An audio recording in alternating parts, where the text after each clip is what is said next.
আসসালামু আলাইকুম প্রিয় আর্জেন্টিনা ফুটবল ফ্যান্স।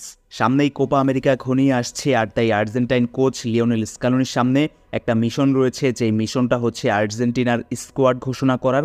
আপনারা হয়তো বা জেনে থাকবেন যে বিশ্বকাপে প্রতিটা দল ২৬ জন প্লেয়ার নিয়ে গেলেও কোপা আমেরিকাতে সেই সুযোগ নেই। প্রতিটা দল সর্বোচ্চ ২৩ জন প্লেয়ার নিয়ে যেতে পারবে, আর এক্ষেত্রে ৩ জন প্লেয়ারের নাম কিন্তু ইজিলি বাদ পড়ে যাচ্ছে।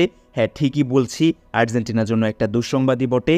আর্জেন্টিনা কোপা আমেরিকা খেলতে যাবে ৩ জন প্লেয়ার কম নিয়ে, আর এক্ষেত্রে ২০২২ কাতার বিশ্বকাপ জয়ী স্কোয়াডে ছিলেন, খেলেছেন এরকম ৫ থেকে ৬ জনের নাম কিন্তু কোপা আমেরিকার আর্জেন্টিনা স্কোয়াড থেকে বাদ পড়তে পারে, এমনটাই কিন্তু সংবাদ প্রকাশ করেছে আর্জেন্টিনা ভিত্তিক সংবাদ মাধ্যম টিওয়াইসি স্পোর্টস। আর সেই রিপোর্টের আলোকেই আজকের এই আলোচনা, কারা আর্জেন্টিনা দল থেকে কোপা আমেরিকার দলে বা স্কোয়াডে বাদ পড়তে পারেন, অথচ তারাই কিন্তু আর্জেন্টিনার বিশ্বকাপ জয়ী দলের গুরুত্বপূর্ণ সদস্য ছিলেন। আর এই তালিকায় একেবারে শুরুর নামটা হচ্ছে থিয়াগো আলমাদা।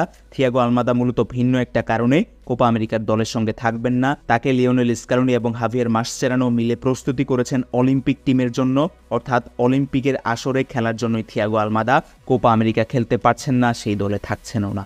একই সাথে হুয়ান ফয়েতের কথাও এখানে বলা যেতে পারে।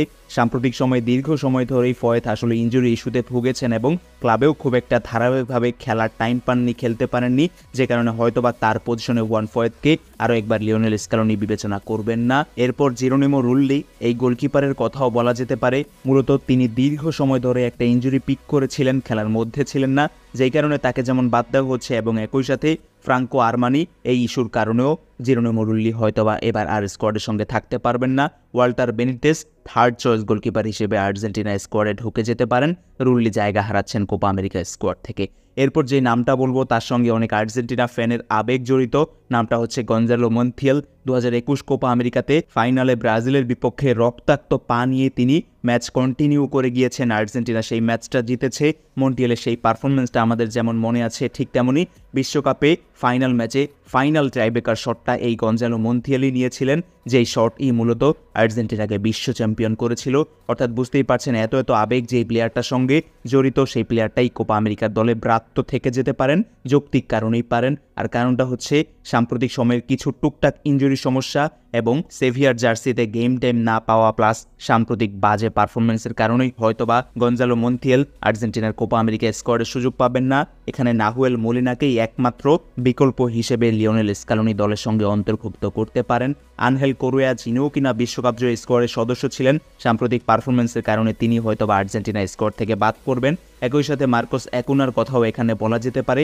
তবে ফ্যান ফেভারিট একজন ফুটবলার মার্কোস একুনা, যেভাবে বিশ্বকাপে আর্জেন্টিনার এই দলটার হয়ে খেলেছেন, যখনই সুযোগ পেয়েছেন কিছু না কিছু করার ট্রাই করেছেন।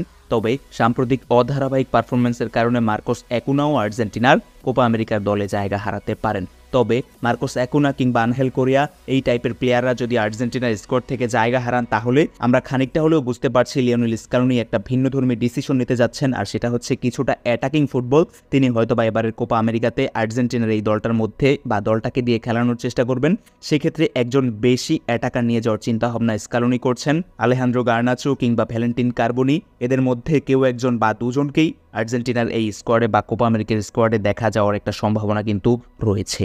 অনেকে আবার আপনারা পাপু গোমেজের খোঁজ খবর করছিলেন, আপনারা হয়তো বা অনেকে ভুলে গিয়েছেন কিংবা শুনেননি নিউজটা, যে পাপু গোমেজ ফুটবল থেকে 2 বছরের জন্য নিষিদ্ধ হয়েছেন। অনেকদিন আগেই একটা ভিডিওতে এটা নিয়ে আলোচনা করেছিলাম। মূলত ডোপ টেস্টে তিনি পজিটিভ হয়েছেন বিশ্বকাপ পরবর্তী সময়ে, আর যে কারণে পাপু গোমেজকে কিন্তু 2 বছরের জন্য নিষেধাজ্ঞা দেওয়া হয়েছে ফিফার তরফ থেকে, আর তিনি এখন নিষেধাজ্ঞার এই সময়টাই কাটাচ্ছেন। পরবর্তীতে আর্জেন্টিনা দলে তার ফেরার সম্ভাবনা খুব একটা নেই। আর তাছাড়া বিশ্বকাপ চলাকালীন সময়ে আর্জেন্টিনা জাতীয় দলের ভেতরের খবর তিনি সাংবাদিকদের সামনে ফাঁস করে দিয়েছিলেন, এরকম একটা অভিযোগের কারণে কিন্তু বিশ্বকাপ পরবর্তী সময়ে আলেহান্দ্রো পাপু গোমেজ আর্জেন্টিনা দলে আর কখনোই ডাক পাননি। লিওনেল স্কালোনির সঙ্গে তার কিন্তু বনিবনার একটা বিষয় এখানে রয়েছে। তো এই 5-6 জন বা 7 জনের মতো ফুটবলার যারা কিনা বিশ্বকাপ স্কোয়াডে ছিলেন, তাদেরকে হয়তো আমরা পরবর্তীতে কোপা আমেরিকা স্কোয়াডে দেখব না, যৌক্তিক কারণেই দেখব না, 2-1টা সামান্য বিষয় ছাড়া। তো আপনি আর্জেন্টিনা দলের এই পরিবর্তনটাকে কিভাবে দেখছেন, ভালো নাকি খারাপ? আপনার ওপিনিয়ন কি কমেন্ট বক্সে জানাতে পারেন। আর ফুটবল উইথ নাসিম চ্যানেলে যদি প্রথমবার এসে থাকেন, তাহলে অবশ্যই আমাদের এই চ্যানেলটি সাবস্ক্রাইব করে রাখতে পারেন। সামনে কোপা আমেরিকা কিংবা চ্যাম্পিয়ন্স লিগের ফাইনাল স্টেজের ম্যাচগুলো আসছে, আর তাই আমাদের এই চ্যানেলে এই টাইপ অফ ভিডিও নিয়মিতই আসছে। তো আমাদের সঙ্গেই থাকবেন, চ্যানেলটা সাবস্ক্রাইব করে রাখবেন। ধন্যবাদ সবাইকে।